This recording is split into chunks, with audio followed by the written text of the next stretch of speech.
A senhora deveria se afastar antes que as coisas fiquem difíceis. Jovens ingratas forçam a saída da idosa zelosa, até que um olhar mudou seu destino.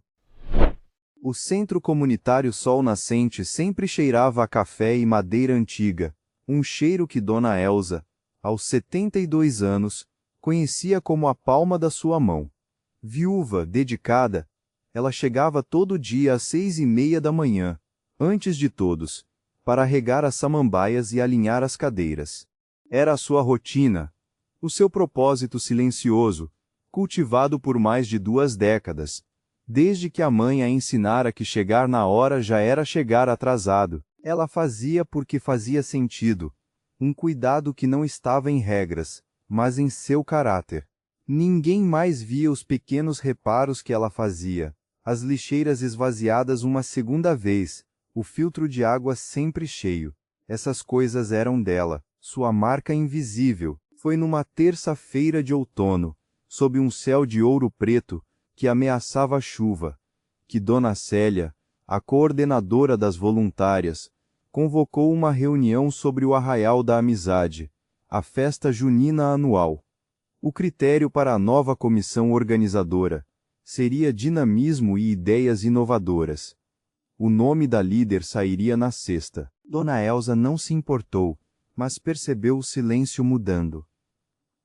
Selma e Denise, voluntárias mais jovens, começaram a isolá-la, a comentar sobre a necessidade de novos formatos. Na quinta, na cozinha, a confrontaram. A liderança do Arraial deveria ir para alguém com mais visão de futuro, disse Selma, insinuando que Dona Elza deveria se afastar. Denise completou, suave mas firme. Se não se afastar antes de sexta, as coisas vão ficar difíceis de um jeito que a senhora não vai gostar. Dona Elza foi para casa com o estômago apertado. O cansaço de uma vida de serviços invisíveis pesava. Decidiu se afastar, não por medo, mas pela lucidez crua de saber que um lugar que te vê como ameaça por ser boa no que faz é um desgaste insustentável. Ela faria o que sempre fez, sairia de cabeça erguida. O que ela não sabia, o que ninguém sabia, era que Dr. Gabriel, médico e benfeitor do centro, tinha o hábito de passar por lá antes de todos. Ele gostava do silêncio. E foi nesse silêncio que ele notou Dona Elza. Não de propósito, mas porque ela se destacava. Via sua dedicação, as samambaias sempre bem cuidadas, o cuidado meticuloso com cada detalhe. Numa manhã, ao derrubar café, ela apareceu com o pano sem que ele pedisse, limpou e se foi, sem esperar agradecimento. Dr. Gabriel não romanticizava, observava e concluía. E sua conclusão era que Dona Elza possuía uma integridade rara, que não buscava aplausos. Quando Dona Célia apresentou o relatório de atividades e o nome de Dona Elza despontou, Dr. Gabriel não se surpreendeu. Assinou o apoio financeiro para o Arraial. Mas algo mais estava decidido em silêncio antes da sexta-feira, antes de qualquer anúncio. A sexta chegou com o calor úmido. Dona Elza mal dormiu. No ônibus lotado, tomou sua decisão final. Ia se afastar.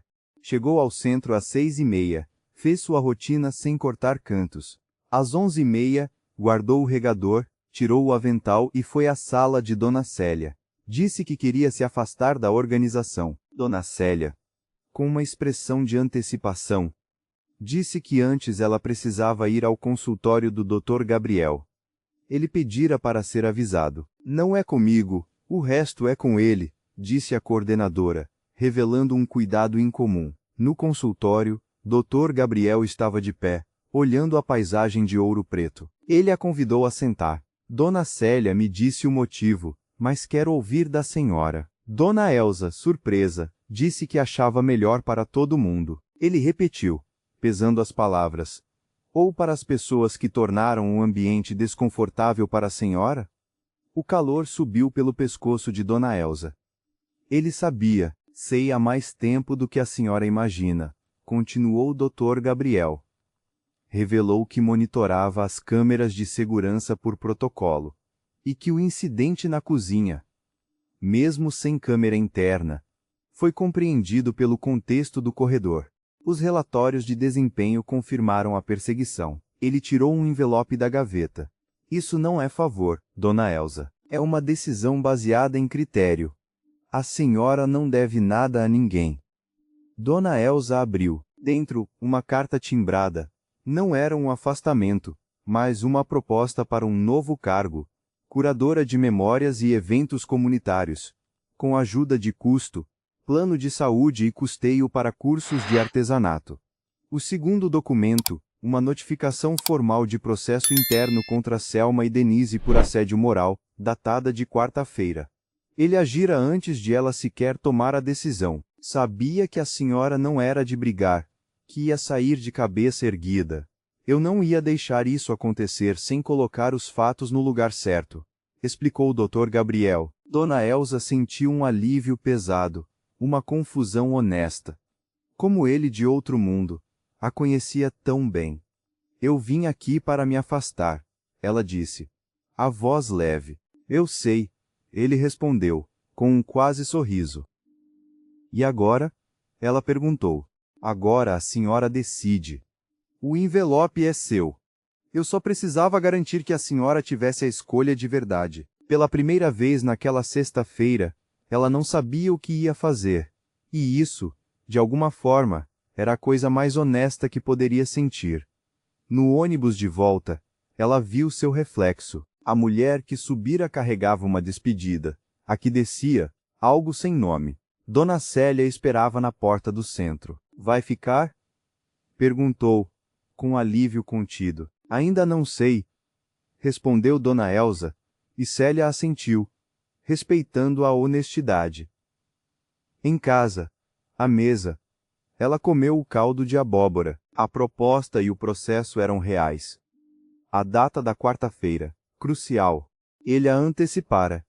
Ela ficou acordada, processando. Pensou no marido, na vida de serviço invisível, na juventude em que jurou não ser invisível. E ali, aos 72 anos, descobria um homem que a enxergara. Na segunda-feira, às 6h30, Dona Elsa parou na recepção e pediu 1 minuto a Dona Célia. Vou aceitar, disse, porque é justo, não por medo, não por gratidão, não por favor. Dona Célia disse, eu sei, com um respeito genuíno. A transição levou 2 semanas. Dona Elsa se tornou a curadora. Selma e Denise saíram em silêncio. Ela não acompanhou os detalhes. O que era dela, seu caráter, estava intacto. 11 dias se passaram sem Dr. Gabriel. Mas sua presença era uma canção na mente dela. No 11º, ele apareceu em sua sala. Sem justificativa óbvia, apenas ele, direto, mas com uma hesitação humana. Boa tarde, ela disse. Boa tarde, ele respondeu. Sentou-se, apoiando os cotovelos nos joelhos. Eu não desci aqui ontem por causa de relatório nenhum. Há semanas, faço escolhas que não são inteiramente profissionais, e eu não sou de fazer isso sem antes entender. Aquele olhar dela, a franqueza que ela reconhecia em si mesma, a pergunta sobre se alguém a esperava, a sinceridade dela ao dizer não. Gostaria de convidá-la para jantar, não como diretor, não como quem assinou um documento, mas como alguém que quer conhecê-la fora daqui, se a senhora quiser ser conhecida. Dona Elsa sentiu a mesma clareza da chuva da madrugada. Eu quero, disse, sem pressa nem recuo. Pela primeira vez, o quase sorriso de Dr. Gabriel virou um sorriso real, que mudava todo o seu rosto.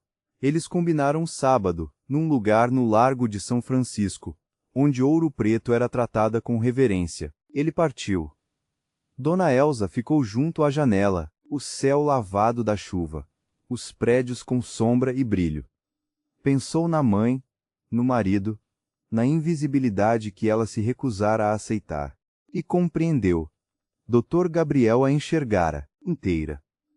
Sem negociação, e ser amada pelo que ela sempre foi, era a justiça mais profunda. Era seguro. 4 anos depois, Dona Elsa usava uma aliança de ouro simples e um broche de curadora emérita de memórias do Centro Sol Nascente, função que abraçou com o apoio de Dr. Gabriel. Eles se casaram. Ela quis ficar em Ouro Preto. Ele concordou, delegando a clínica e se dedicando à vida que construíam, a casa com quintal e jabuticabeira. O neto Pedro, 2 anos e 4 meses, com os olhos diretos de Gabriel e a teimosia de Elsa, observava o avô pintar ou cozinhar feijão. Dona Célia se aposentou. Selma e Denise se afastaram. Dona Nívia continuava levando café. Numa terça de março, Dona Elsa saiu do centro. Doutor Gabriel e Pedro a esperavam na calçada, de mãos dadas, sob o sol de fim de tarde. Pedro apontou um passarinho. Eles sorriram. 4 anos, um amor, um neto, uma casa, um legado. Aquele olhar de Gabriel, que não avaliava, que simplesmente via, era o mesmo daquela sexta-feira de outono. Ela não disse nada. Ele também não. Para mais histórias que aquecem o coração e celebram a vida, deixe seu like e comentário.